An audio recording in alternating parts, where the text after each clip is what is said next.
Hello there.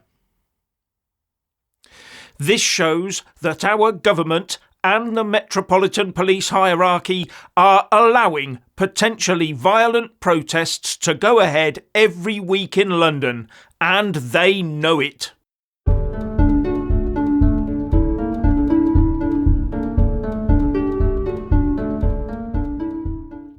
So a small group of Jewish friends can no longer walk about London safely. The Met has been lying to us all.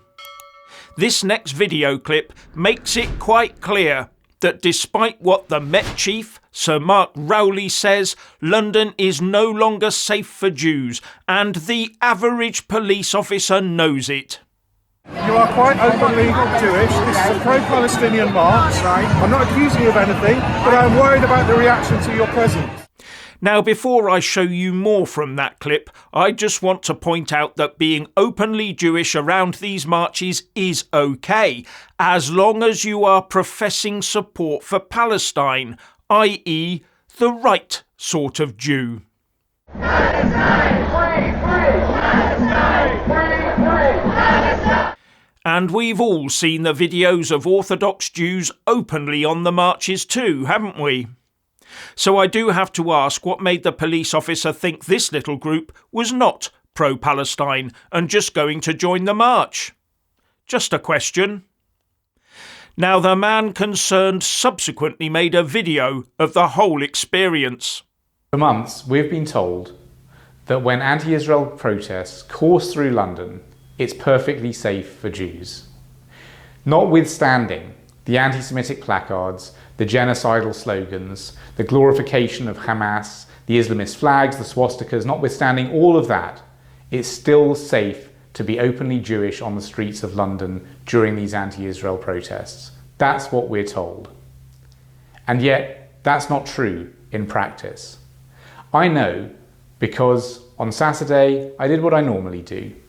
I went to synagogue, and then afterwards, I met up with some people to just go on a walkabout around London. Just over 6 months ago, there would have been nothing controversial about Jews walking around London on a Saturday. And the only thing that even marked us out as being Jewish was that I was wearing a kippah on my head, and I was carrying a small burgundy bag with Stars of David on, which I put my prayer shawl into after synagogue. And we were not wearing anything like stickers or badges. We didn't have placards or signs. We weren't chanting slogans or engaging with protesters. We weren't part of any kind of protest or counter-protest. We were just walking wherever we wanted to as Jews, as free Londoners, supposedly able to go wherever we wanted to. Except we weren't able to go wherever we wanted to. On Aldwych, we were suddenly pulled aside by a police officer who said that our very presence could antagonize crowds and even lead to us being attacked. Well, no signs and stickers or placards. So what's the issue? Unless the officer was either anti-Semitic or truly feared for their safety. Now, you may wish to disagree with me, but I personally think the officer was trying to protect those Jews and prevent a breach of the peace. If I could ask you to stay there, please. Thank you very much. I know, I have heard you. I don't want to stay here, I want to leave. Well, in that case, sir, And I'm going that way. when the crowd is gone, I will happily escort you out. I'm going to walk. No, I don't think so. There's no reason. No, sir. I don't want anybody antagonising anything. Yeah, and at the moment, sir, you are quite openly Jewish. This is a pro-Palestinian march. I'm not accusing you of anything, but I'm worried about the reaction to your presence. This is giving me the message that politicians and the police fear they can't stop the marches or control them properly. That the protesters can do as they wish with no repercussions. And, so as to stop a serious breach of the peace, they feel forced to keep any Jews who they suspect might not be pro-Palestine away from the protesters. I spoke to, or was spoken to, by various different police officers, but I want to be very, very clear. This is not about the individual frontline officers that I spoke to on Saturday. I might disagree with some of their decisions, But these people, these officers, are being put in impossible positions. Week in, week out, they're being asked to police huge protests with very few officers, where there's all sorts of criminality on display, from racism to glorification of terrorism and even violence, some of that violence directed against the officers themselves. And so this is a very difficult situation for them as well. Some of the police officers that I spoke to were very sympathetic towards the situation of Jews in London and Britain right now. And to be honest, I feel very sympathetic towards frontline police officers and the situation that they are facing when they're told to police these marches. Why is there no crowd of police around here? No one attacks you or anyone else. That's all. I like that too, but your other side here has told me that because I'm Jewish, it's antagonistic to the crowd, it's dangerous. I'm not saying that. But he's just said that. I mean, do you have any idea what it's like being a Jew in London at the moment? No, I have no idea. Let me tell you, this goes on every Saturday. You probably know it, your colleagues know it. You guys are on the front line. And the route changes every single week. You never have any idea where it's going to be. Because you're Jewish in London, you now have to cross these huge groups of people. It's intimidating enough. And now, look at the number of police that are around here. Just look around. I'm just a Jew in London trying to cross the road. I've been told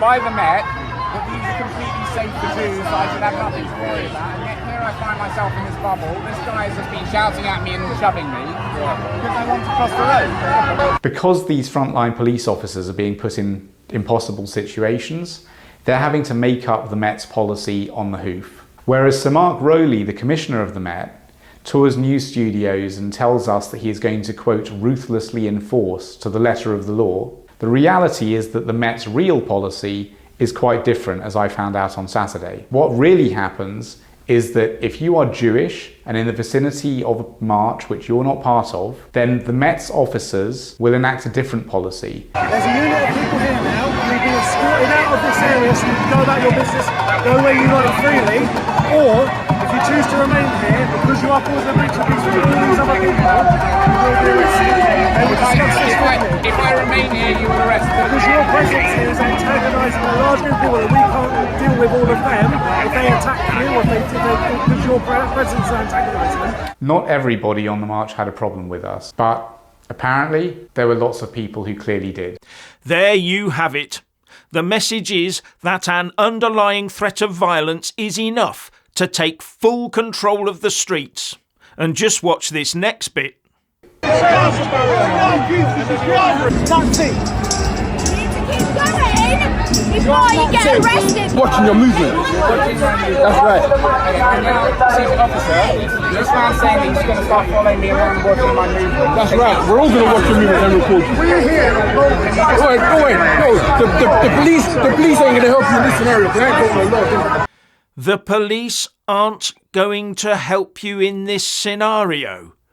What exactly was that meant to mean? And it shows which side now has control, doesn't it?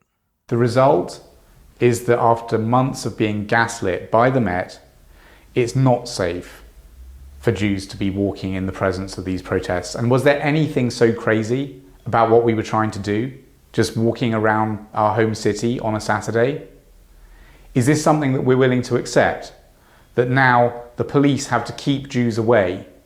We mustn't accept it. Britain is rightly proud of its values of tolerance and decency. And we cannot, as a society, accept that this is now going to be the norm. The obvious answer would be for the Metropolitan Police Service to use its existing powers under the Public Order Act, either to curtail these marches or to ban them altogether. But that's not something that the frontline officers that we met could do. That's something that has to come from Sir Mark Rowley himself. And if he's not willing to use his powers, then he has to be held to account by the Mayor of London, Sadiq Khan, and the Home Secretary, James Cleverly. Good luck with that one. I wonder if he was being sarcastic. That's something that has to come from Sir Mark Rowley himself. And if he's not willing to use his powers, then he has to be held to account by the Mayor of London, Sadiq Khan, and the Home Secretary, James Cleverly. Because it has been 6 months now. 6 months! where every single weekend we have to witness the streets of London awash with people, many of whom seem to have no problem at all declaring their full-throated support for Hamas, waving around anti-Semitic placards, calling for jihad, showing swastikas, waving anti-Semitic flags. It's enough. Enough. And so I'm asking you to join us, whether you're Jewish or not. The next march is on April 27th. It's a Saturday. Take a walk with us, the Jewish community, and show that we are not going to be put in a box or told where to go by the Met, that if these marches are truly safe, then we will walk wherever we want as Londoners who are free in our home city. And if we want to wear a kippah, that is exactly what we will do. And for those of you who want to walk together, we're going to suggest a meeting point, and we'll post that meeting point up and the time and the location on Friday 26th so that everyone sees it the day before. But feel free to meet and gather wherever you want. Let's force the Metropolitan Police Service to make London actually safe. I think all of that illustrates just how much hatred and conflict the UK has managed to import over the last few years and decades, doesn't it? A hatred and conflict that the establishment and its police either can't control or don't want to control. As was pointed out, they do have the legal powers to stop all this, but they lack the political spine to do so. Now, the Met Police did respond with the following statement. We are aware of this video and fully acknowledge the worry it has caused, not only to those featured, but also anyone who watches it, and will review the circumstances. We have always said that we recognise the conflict between Israel and Hamas continues to be an issue of concern for many Londoners, and this includes the regular protests and marches in central London.